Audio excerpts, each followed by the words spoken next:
fiscal Ruth Palacios viajará a Brasil junto al procurador y el secretario anticorrupción para pedir información del caso Odebrecht.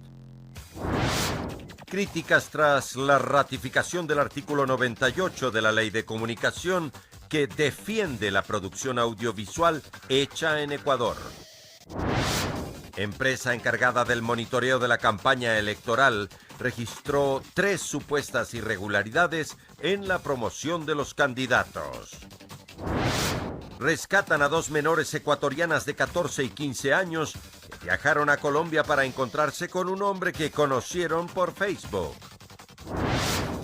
Un joven de 19 años, presuntamente con trastorno de comportamiento, mató a su padre en Quinindé, provincia de Esmeraldas. En lo internacional, Donald Trump declaró emergencia nacional para construir el muro en la frontera entre Estados Unidos y México.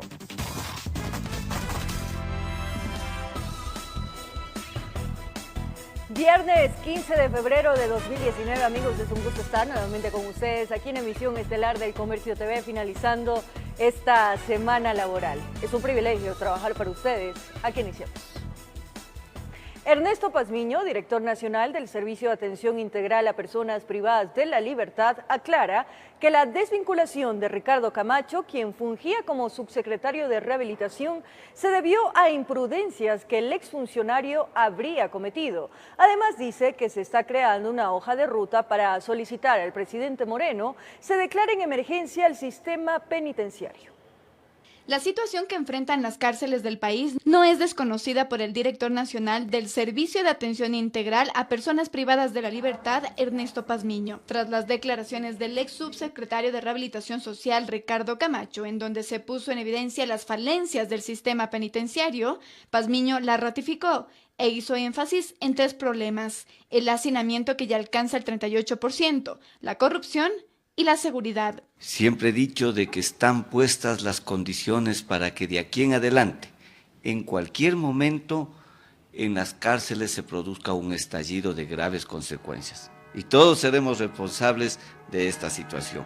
Por ello, dice, se está elaborando un plan completo para proponer al presidente Lenín Moreno que se declare en emergencia el sistema. Con la emergencia podríamos ir trabajando en disminuir el hacinamiento, acabar con la corrupción en el sistema y, sobre todo, establecer mecanismos más adecuados de seguridad. Pero que si no se aprueba, se podría tomar otras alternativas. Una de las principales, cambiar el modelo de gestión. En este momento tenemos casi 40.000 personas que en la cárcel se han convertido en parásitos. Tenemos que ver modelos de otras cárceles en donde la persona que ingresa tiene que trabajar para pagarse su comida, tiene que trabajar para pagar la luz del centro. Pazmiño además aclaró que el pedido de renuncia a Camacho, quien fungía como subsecretario de Rehabilitación Social, no se debió al ingreso que tuvieron varios medios de comunicación a los centros de rehabilitación, sino que respondió a supuestas imprudencias por parte del exfuncionario. Implica un extremo cuidado en el manejo de la información muy sensible que se tiene acá. Eso él no lo hizo. Él trabajó con una forma muy imprudente que lo que hizo es entorpecer las investigaciones por delitos, por casos de corrupción. Se tiene previsto que en los próximos días Pazmiño entregue la propuesta al presidente. En Quito informó Andrea Urbe. La fiscal general encargada, Ruth Palacios, el secretario anticorrupción, Iván Granda, y el procurador Íñigo Salvador viajarán al Brasil para dar seguimiento a las investigaciones del caso Odebrecht. La diligencia está programada para el 28 de febrero. Una vez revisados los datos entregados en cooperación internacional, las instituciones de control vieron la necesidad de ir en persona a Brasil y así poder hacer las diligencias necesarias para sustentar los procesos abiertos en Ecuador alrededor del caso. Por ejemplo, la versión entregada por el ex vicepresidente de la empresa constructora Luis Mameri, que involucra a las autoridades del pasado gobierno, no consta en los expedientes. Hemos revisado esta cooperación y no la tenemos. Esa también es nuestra aspiración para poder obtener la versión de ellos. En Brasil, las reuniones se las realizará con el procurador general, con quien esperan coordinar la entrega de la información. Según explica la fiscal Palacios, Ecuador ha solicitado 172 asistencias penales internacionales y solamente se han respondido 52 pedidos. Nosotros tenemos los expedientes de cooperación internacional en la Fiscalía General en cuanto a los detalles de cada uno bajo reserva y con limitaciones, pero tenemos el control de lo que nosotros... El caso de sobornos de Odebrecht involucra a 12 países alrededor del mundo y también se salpicó Ecuador, en donde la constructora habría pagado coimas por alrededor de 33 millones de dólares. Por esta causa fue procesado el ex vicepresidente Jorge Glass, quien fue condenado a prisión en 2017. Informó Carolina Basante. Luego que la Contraloría General presentó los primeros resultados del análisis realizado a la situación del IES, en el cual se predeterminaron glosas por cerca de 88 millones de dólares y la destitución para funcionarios, las reacciones no se hicieron esperar. Expertos en seguridad social señalan que es una crisis que se ha venido denunciando, pero que hoy es urgente tomar las debidas acciones. Que simplemente es el reflejo de un manejo desastroso e irresponsable del Instituto Ecuatoriano de Seguridad Social durante la última década, sostiene el experto en seguridad social Henry Llanes, en torno al resultado de los exámenes especiales realizados por la Contraloría a la situación del IES. Lo que está reflejando la Contraloría son lo que nosotros hemos denunciado desde un inicio, porque no es de ahora, ¿no? La Constitución prohíbe que las instituciones del Estado intervengan en el manejo de fondos y reservas y menoscaben el patrimonio. Es una disposición constitucional vigente del 372. Sin embargo, hasta ahora, el gobierno sigue manejando el IES. Un manejo en el cual se aplicaron medidas y se tomaron decisiones que señala han llevado al Seguro Social a una grave crisis. Una de ellas, el retiro del aporte del 40% del Estado. Eso significó que el Estado deja de entregar 5.000 millones de dólares desde mayo del año 2015 a diciembre del año 2018. Como no le dio esos 5.000 millones, entonces quiso el gobierno de Correa tomar la plata de los fondos de reserva, de los ahorros, para poder pagar las pensiones jubilares. Entonces, sumando las dos cosas, el perjuicio material, el daño social, el daño económico, fue de 10.000 millones de dólares.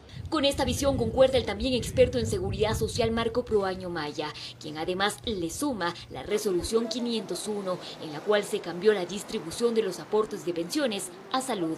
Esto fue una resolución grave, porque para cubrir el déficit de salud se agravó el déficit de pensiones. Si bien en los 19 exámenes especiales la Contraloría predeterminó responsabilidades civiles, administrativas y penales, así como destitución para 60 funcionarios del IES, lo que en verdad le preocupa a Proaño Maya es la subestimación que se habría hecho en los cálculos actuariales del seguro de invalidez, vejez y muerte y del seguro de salud.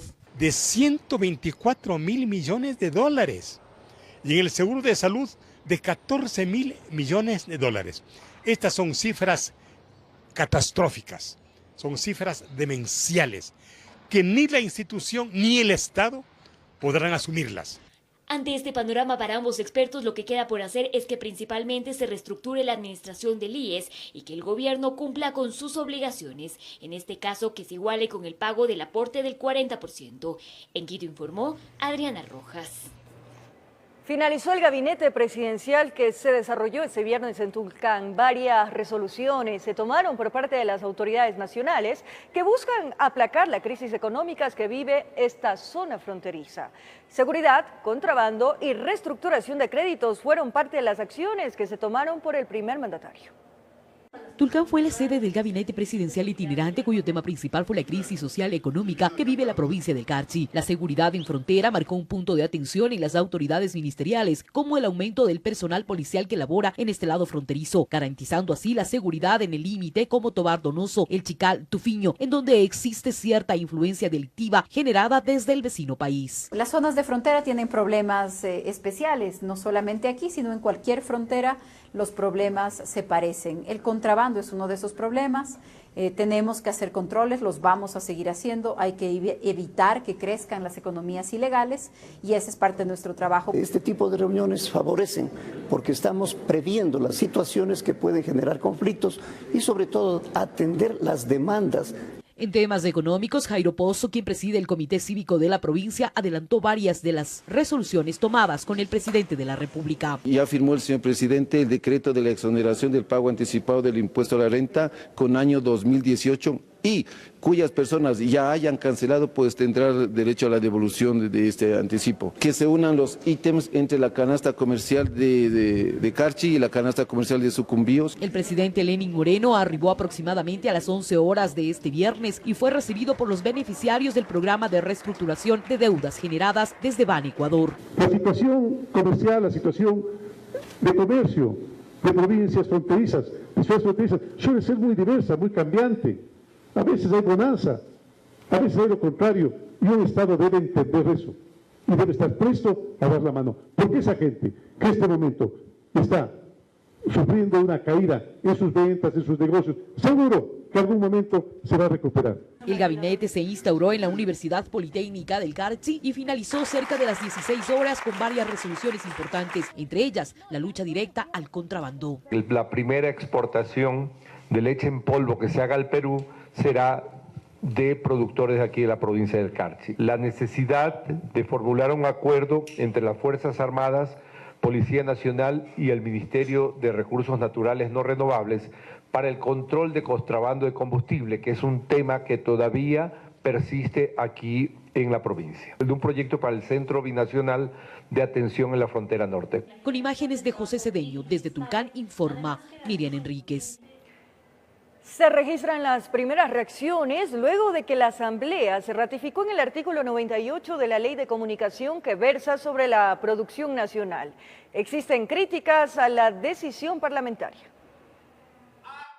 Uno de los temas más polémicos tras la aprobación de la Ley de Comunicación fue la ratificación en el artículo 98 de la ley, que prohíbe el ingreso de publicidad para proteger el sector audiovisual.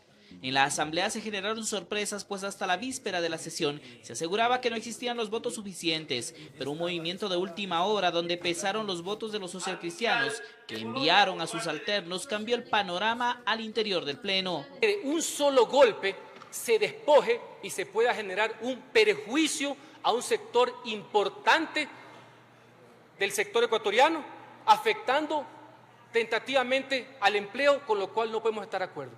En Creo, durante la mañana se había tomado una decisión de bloque de apoyar el veto presidencial y eliminar el artículo, pues lo consideraban proteccionista. Pero finalmente tan solo 2 legisladores de esa bancada, Fabricio Villamar y Roberto Gómez, votaron en contra. Los demás, aunque rechazaban la existencia del articulado, decidieron votar a favor. No me gusta el artículo 98, pero el artículo 98 existe. Y así como hubo gente que pudo en su momento aprovecharse, existe gente honesta y trabajadora que invirtió, que se arriesgó y que generó fuentes de trabajo.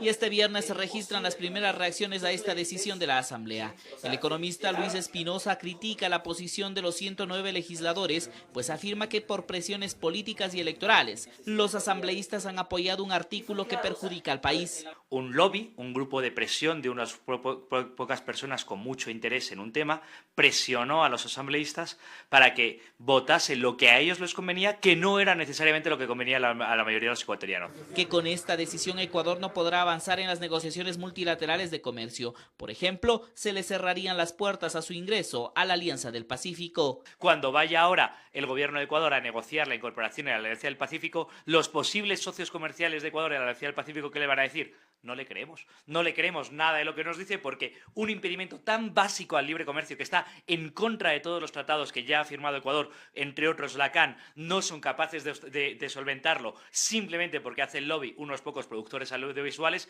¿Qué va a ocurrir con el resto de normas que se necesitan para liberalizar su economía y por tanto poder comerciar con nosotros? Es imposible. Y que finalmente aquí primó el interés de unos pocos en contra de los intereses nacionales, pues el proteccionismo estatal prevaleció. ¿Cuál es el resultado? Que la inmensa mayor parte de los que vivimos en Ecuador salimos perjudicados porque tenemos que comprar casi todo mucho más caro. ¿Por qué es mucho más caro comprar un celular, un carro en Ecuador? Por exactamente ese mismo argumento, porque como hay que defender los privilegios de unos pocos frente a los intereses de la mayoría.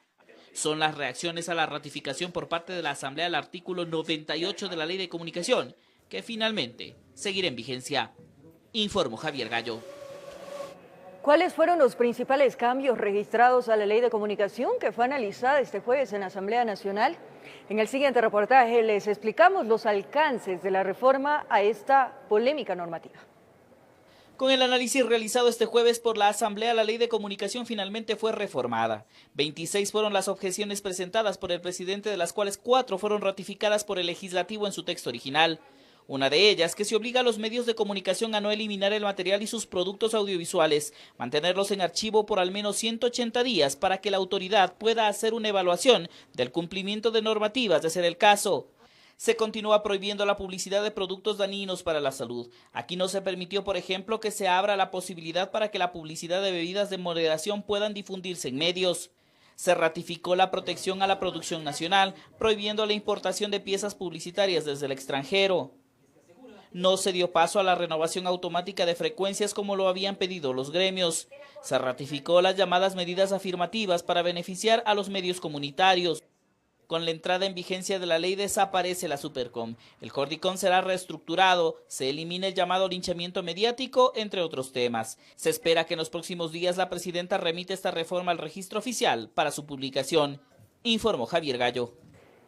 La Cámara de Comercio Internacional creó la Comisión de Integridad y Anticorrupción. Con ello, el gremio empresarial del país se comprometió a implementar normas que combatan las malas prácticas de corrupción enquistadas en empresas públicas y privadas.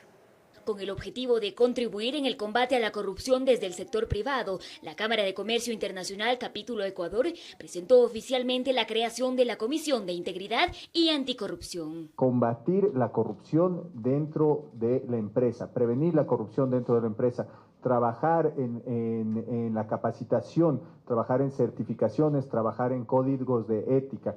Un programa que busca generar una cultura de integridad y así blindar a las empresas ante posibles actos de corrupción. Tiene 3 áreas de acción: la formación, la concientización y la incidencia. Y ayudar a las empresas privadas, pero también las empresas públicas, a funcionar en un mercado donde la competencia es leal. Y es que señalan que hablar de corrupción es hablar de una competencia desleal dentro de las empresas, lo que ha ido destrozando las economías en el mundo. Por ello resaltan que este programa, que se ha implementado en otros países, ha generado resultados positivos. El gobierno holandés, por ejemplo, constantemente está trabajando con la ICC y con las empresas en Holanda para perfeccionar. Ellos están muy por encima de la situación en la que nos encontramos nosotros.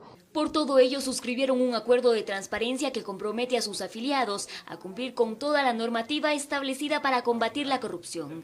En Quito informó Adriana Rojas. En otro tema, la empresa contratada por el Consejo Nacional Electoral para realizar el monitoreo en los medios de comunicación y vallas, hasta la fecha ha registrado 3 supuestas irregularidades. Mientras no culmine la investigación, los nombres de las organizaciones políticas se mantienen en reserva. Entre tanto, ya se han gastado $6 millones en pautas promocionales.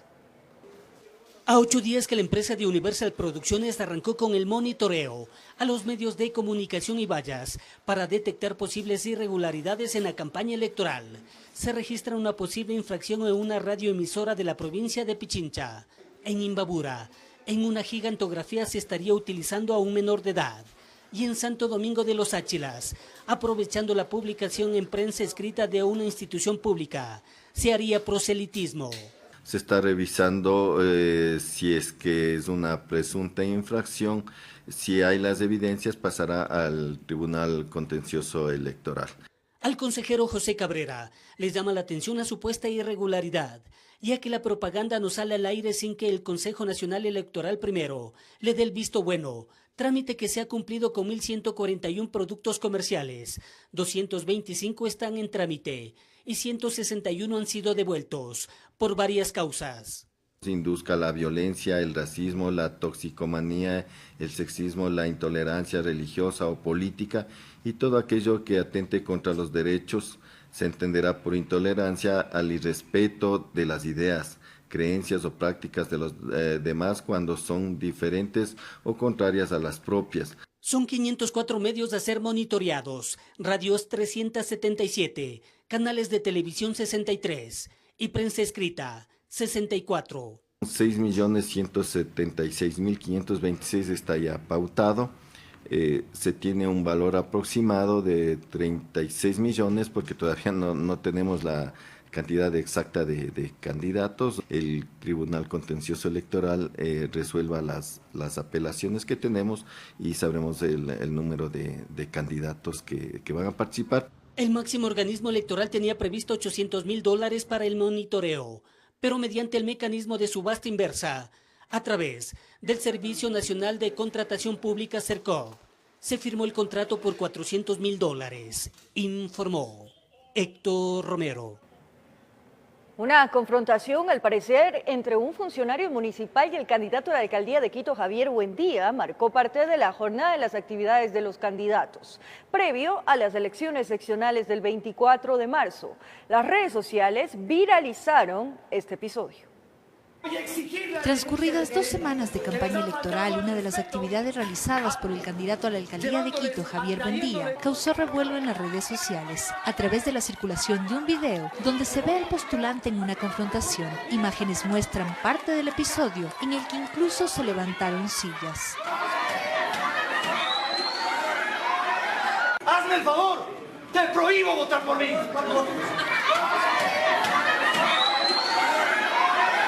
La respuesta del candidato Buendía ante el suceso fue que su exaltación se debió al anuncio de un funcionario de Agua de Quito en una reunión con el barrio María Guadalupe en el sector de Puengasí, en la que se discutía la necesidad de suministrar agua potable a la zona. Y lo que les ofrecieron fue lo siguiente, que les aprovisionarían de mayores frecuencias de los tanqueros, que a ellos les costaría el 50% de las redes. Evidentemente eso ya no estuvo dentro de mis capacidades de tolerancia. Lo importante no es lo que digan las redes, no soy importante yo, ni mi candidatura, es que haya agua potable para 719 familias. Por su parte, Juan Carlos Dolguín, candidato a la alcaldía de Quito por el movimiento Creo, visitó el sector de Coto Collao y varias zonas de Carcelén. Mientras Luisa Maldonado, por el movimiento Fuerza Compromiso Social, recorrió el barrio de la Ferroviaria y otros sectores del centro y sur de la ciudad. En tanto, el candidato a la prefectura de Pichincha por el Partido Social Cristiano en Madera de Guerrero se reunió con moradores de los sectores de Selva Alegre en el cantón Rumiñahui y otros vecinos de Calderón y Alangasí. Paco Moncayo y Juan Zapata, candidatos a la alcaldía de Quito y prefectura de Pichincha respectivamente, conversaron con varios vendedores del Centro Comercial de Negocios Andinos, ubicado en el sur de la ciudad, como también con los vecinos de la parroquia Belisario Quevedo, en el norte de Quito. La campaña electoral a escala nacional concluirá el próximo 21 de marzo, informó Sofía Vintimilla.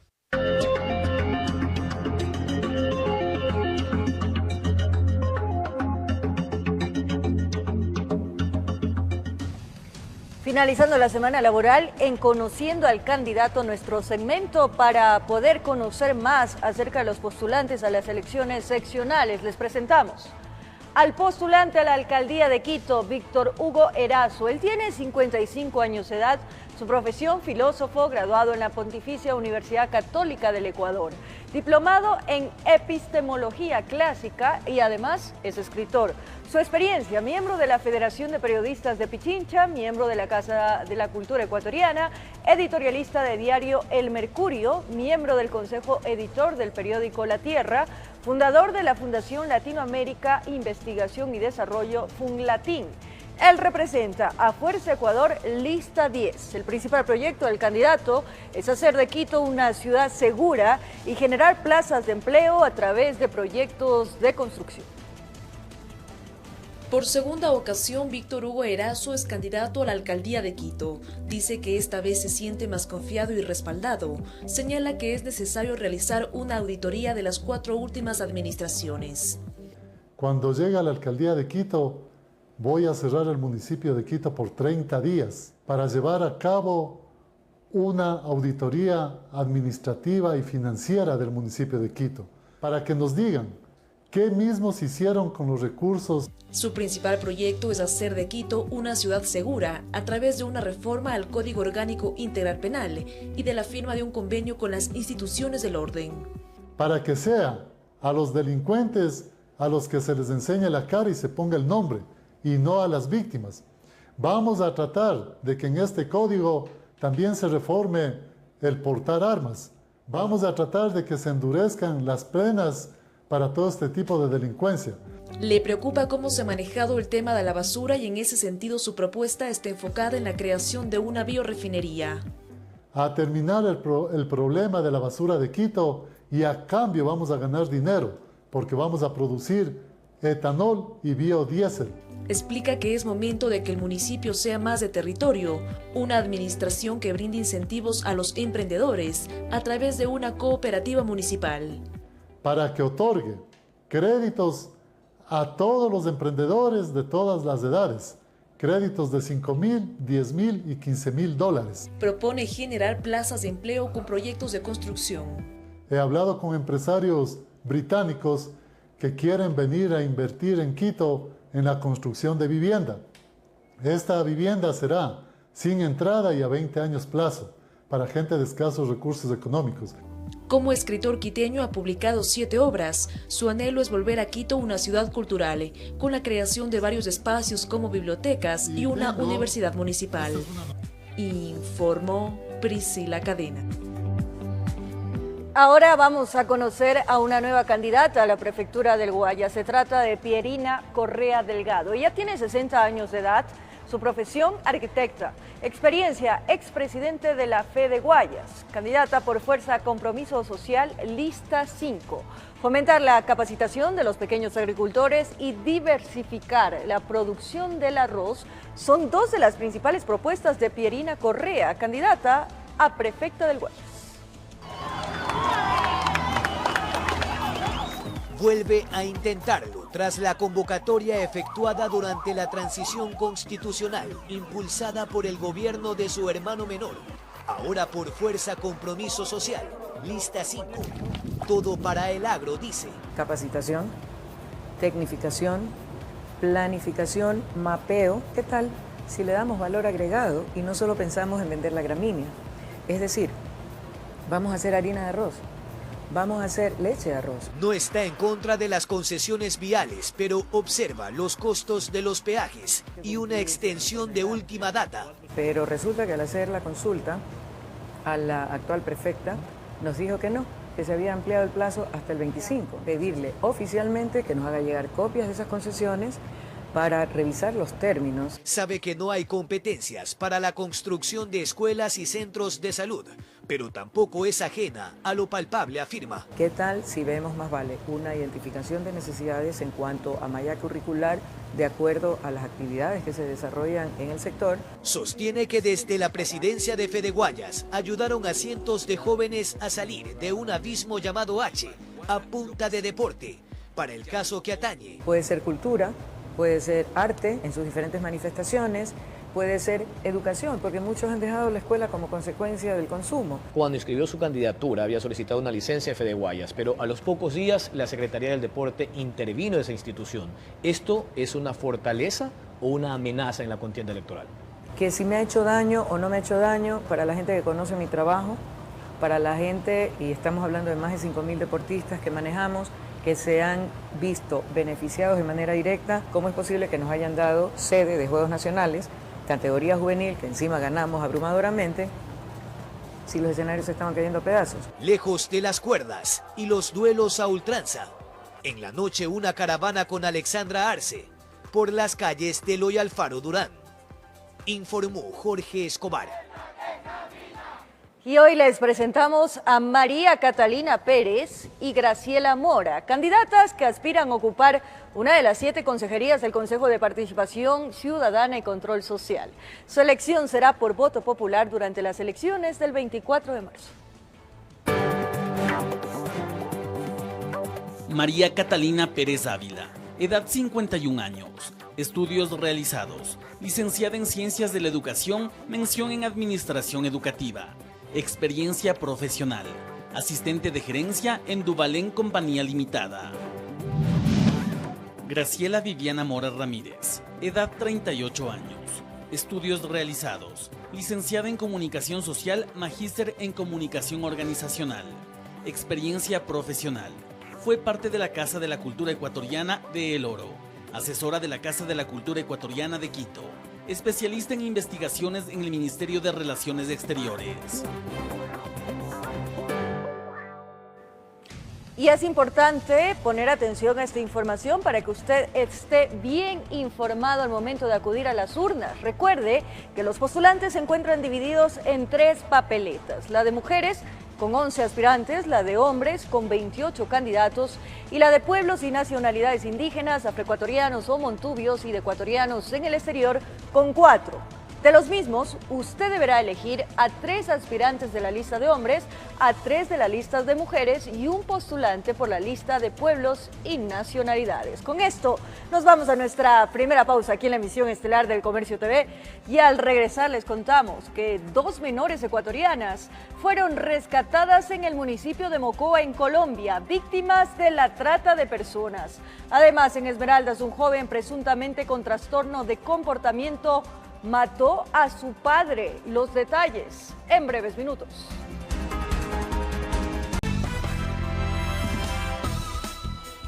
Dos menores ecuatorianas fueron rescatadas en el municipio de Mocoa. Las operaciones conjuntas de investigación entre la Policía de Colombia y Ecuador determinaron que se trata de un caso de trata de personas. Según la policía colombiana, todo se trataría de un caso de manipulación en redes sociales. En el municipio de Mocoa, departamento de Putumayo, 2 menores de 14 y 15 años con nacionalidad ecuatoriana fueron localizadas luego de que huyeran de su casa en Lago Agrio. Según las autoridades policiales, el seguimiento de la información en redes sociales y la actitud sospechosa de las adolescentes habría activado las alarmas para proceder a detenerlas. Ellas al parecer estaban citadas aquí en Mocoa, teníamos la información y las logramos ubicar y encontrar antes de que esas personas que las habían citado de pronto las ubicaran. Un trabajo conjunto entre uniformados colombianos y ecuatorianos ubicó a las menores en el terminal terrestre de Mocoa. Que al parecer habían huido de su casa allá en el sector de Lago Agrio. Se activó los mecanismos de búsqueda por parte del comando de policía acá en todo el departamento. Hasta el momento no se ha logrado dar con el paradero del sospechoso involucrado en este presunto caso de trata de menores. Informó Andrés Reina. Como le anunciamos, un joven presuntamente con trastorno de comportamiento mató a su padre. El parricidio sucedió la mañana de este 14 de febrero en la provincia de Esmeraldas. El fallecido tenía 56 años de edad. Cuando sucedió esto yo no estuve en la casa. Mi esposo me había mandado a la finca para que vaya a cuidar arriba. Vaya a darle comer así a la gallina y ya al otro día ya regresé de nuevo a la casa. Cuando ya iba cerca de la casa me fueron a ver diciendo que mi esposo estaba bien grave. Pero cuando yo llegué a la casa ya la novedad que él ya había fallecido. Con tristeza, la esposa del hoy occiso trata de contarnos que su hijo, mismo que habría matado a su padre, tenía problemas de conducta. Él se pone agresivo. Cuando uno lo amarra, él se pone agresivo con nosotros.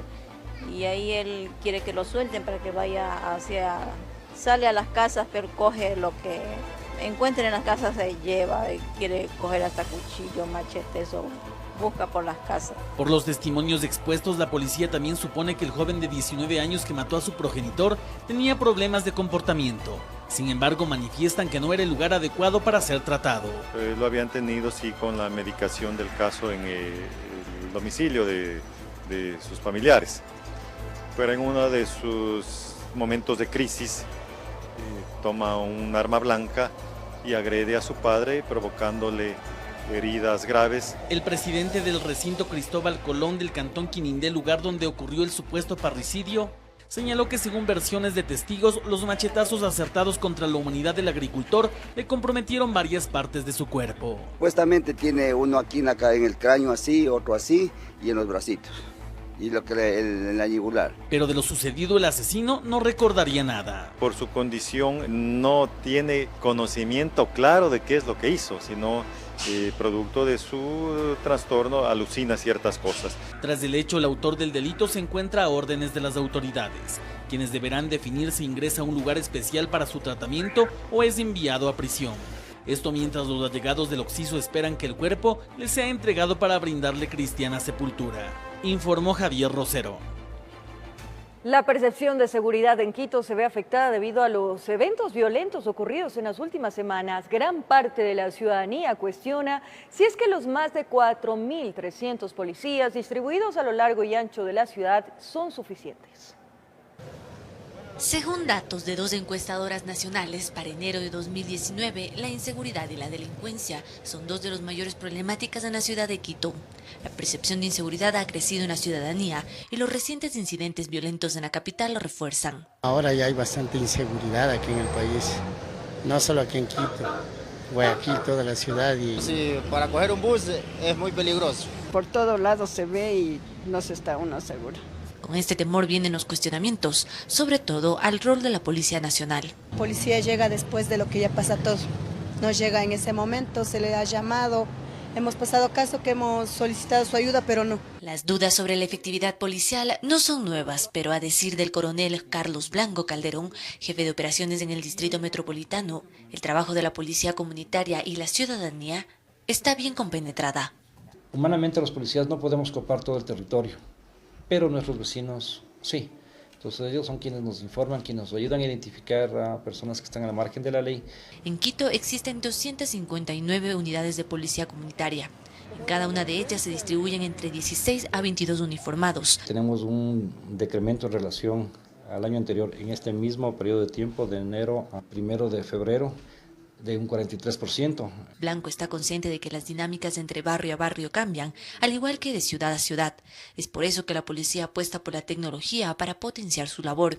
Estamos implementando hoy un sistema que se llama de predictivo, que son algoritmos con los que se pueden consultar a través de los teléfonos celulares de nuestros compañeros en la calle qué podría pasar en las próximas horas en determinado lugar. El experto en seguridad, Lautaro Ojeda, plantea que además del trabajo dentro de la policía, es prioridad la colaboración interinstitucional para solventar la problemática de la delincuencia, no solo en el país, sino en la capital. No hay una asignación, una dedicación y recursos humanos profesionales especializados en este ámbito. Si usted tiene un buen diagnóstico, puede, por lo tanto, formular políticas consistentes. Informó Carolina Basante.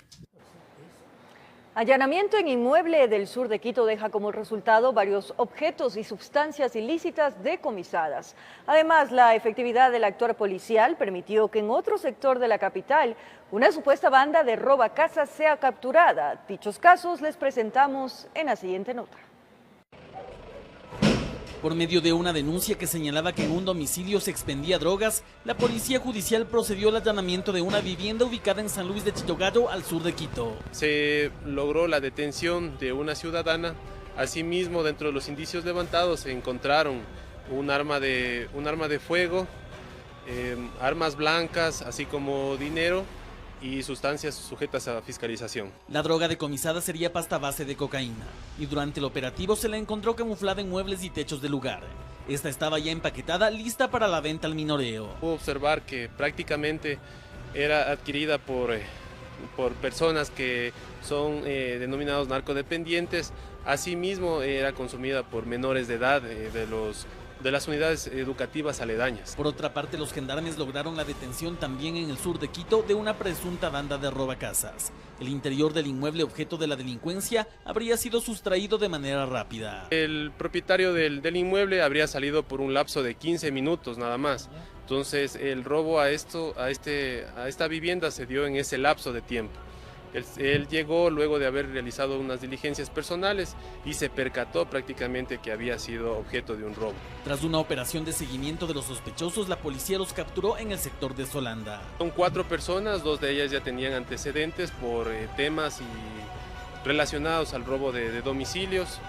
Asimismo se encontró con un menor de edad y el vehículo también fue vinculado a un secuestro en el 2017. Ese automotor sería un taxi, el cual aseguran era utilizado para diferentes actos ilícitos. El taxi es de propiedad de las personas que delinquían, pero prácticamente este taxi también ya guardaba un historial dentro del cometimiento y medio para cometer estos delitos. Tanto la mujer detenida en Chillogallo como los supuestos delincuentes capturados en Solanda están ahora mismo bajo las órdenes de las autoridades, informó Javier Rosero. Momento de una nueva. Nos despedimos deseándole un feliz cumpleaños a nuestro jefe de piso, Carlos Parreño. Bendiciones, un abrazo grande para todos.